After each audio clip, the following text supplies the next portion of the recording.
Assalamualaikum warahmatullahi wabarakatuh. Perkenalkan, saya Dwi Haryanti untuk memenuhi tugas mata kuliah studi dan perkembangan administrasi publik di Asia Pasifik. Pada kesempatan kali ini saya akan membahas tentang reformasi birokrasi di Indonesia. Selamat menyaksikan. Indonesia merupakan negara terluas di Asia Tenggara. Luas daratannya 1.905.000 km persegi dan luas perairannya lebih dari 3 juta km persegi. Letak geografisnya berada antara dua benua, Asia dan Australia, serta antara dua samudra, Pasifik dan Hindia, yang dilalui garis khatulistiwa. Indonesia adalah negara kepulauan terbesar di dunia yang terdiri dari 17.504 pulau.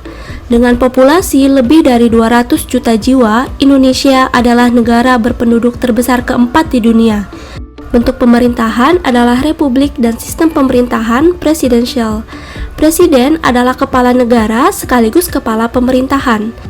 Presiden dan wakil presiden dipilih secara langsung oleh rakyat. Reformasi birokrasi merupakan upaya untuk melakukan pembaharuan dan perubahan mendasar terhadap sistem penyelenggaraan pemerintahan, terutama menyangkut aspek-aspek kelembagaan, ketatalaksanaan, dan SDM aparatur. Reformasi administrasi Indonesia dimulai dengan Undang-Undang Nomor 1 Tahun 1945, ketika pemerintah pusat membentuk sistem pemerintahan daerah.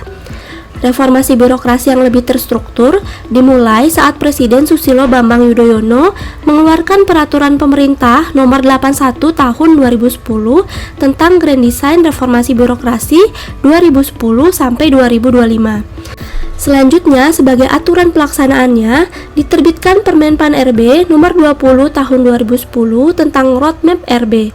Setiap 5 tahun, roadmap diperbaiki untuk mencapai target birokrasi kelas dunia tahun 2025. Pada tahun 2019, Presiden Joko Widodo dalam pidato pelantikan mengamanatkan tentang penyederhanaan birokrasi. Terdapat 8 area perubahan dengan 3 tingkat perubahan, yaitu makro, meso, dan mikro. Di tingkat makro, perubahan menyangkut penyempurnaan regulasi nasional yang berkaitan dengan upaya pelaksanaan RB. Di tingkat meso, mengkoordinir pelaksanaan RB di tingkat kementerian, lembaga, dan Pemda. Pada tingkat mikro, menyangkut implementasi kebijakan program RB pada masing-masing instansi. Tujuan utamanya adalah 1. Pemerintahan yang bersih dari KKN, 2. Meningkatkan akuntabilitas kinerja pemerintah, dan ketiga, meningkatkan kualitas pelayanan publik kepada masyarakat. Pada tahun 2012, Grand Design diperkuat dengan 9 program percepatan RB, yakni penataan struktur birokrasi, penataan jumlah dan distribusi PNS, sistem seleksi dan promosi PNS secara terbuka, profesionalisasi PNS, pengembangan sistem e-government, penyederhanaan perizinan usaha, peningkatan transparansi dan akuntabilitas aparatur, peningkatan kesejahteraan PNS, dan efisiensi penggunaan fasilitas, sarana, dan prasarana kerja pegawai negeri. Terdapat beberapa capaian RB, yakni peningkatan efisiensi anggaran dan pelaksanaan RB, penataan kelembagaan dan penerapan SPBE, Smart ASN dalam mewujudkan World Class Government, dan peningkatan kualitas pelayanan publik. Selain itu, terdapat indikator governance, yaitu Worldwide Governance Indicator atau WGI yang dikeluarkan oleh World Bank, dan Government Competitiveness Index atau CGI yang dikeluarkan oleh World Economic Forum. Pada tahun 2019, di ASEAN, Singapura mendapatkan skor tertinggi di semua indikator, bahkan sempurna pada Government Effectiveness yakni 100 poin. Untuk poin CGI, Indonesia mengalami penurunan dengan posisi keempat di ASEAN, di mana Singapura memimpin baik ASEAN maupun dunia. Peringkat kedua ASEAN diduduki Malaysia, dan ketiga oleh Thailand. Skor Indonesia yang masih rendah di indikator governance menunjukkan bahwa masih perlunya perhatian khusus untuk meningkatkan tata kelola pemerintahan. Tantangan dan kendala reformasi birokrasi di Indonesia. Pertama, yakni kecepatan dalam melakukan perubahan. Salah satu hal penting terkait kecepatan perubahan adalah kultur birokrasi. Mengubah kultur bukan suatu hal yang mudah. Pola pikir birokrat masih sebagai penguasa dan bukan pelayan publik. Kedua, kasus-kasus KKN di dalam birokrasi yang melibatkan berbagai aktor, mulai dari ranah politik, birokrasi, maupun penegak hukum. Ketiga, manajemen kinerja. Para birokrat belum memiliki kepedulian dan tanggung jawab untuk mengukur program kegiatan dan anggaran yang dikeluarkan untuk mencapai kinerja tertentu. Terakhir, buruknya kualitas pelayanan publik yang diberikan kepada masyarakat. Misalnya ketidakpastian dalam hal waktu, biaya, proses dalam hal pengaduan kepada instansi pemerintah. Bagaimana mengatasi kendala dan tantangan-tantangan tersebut? Pertama, leadership.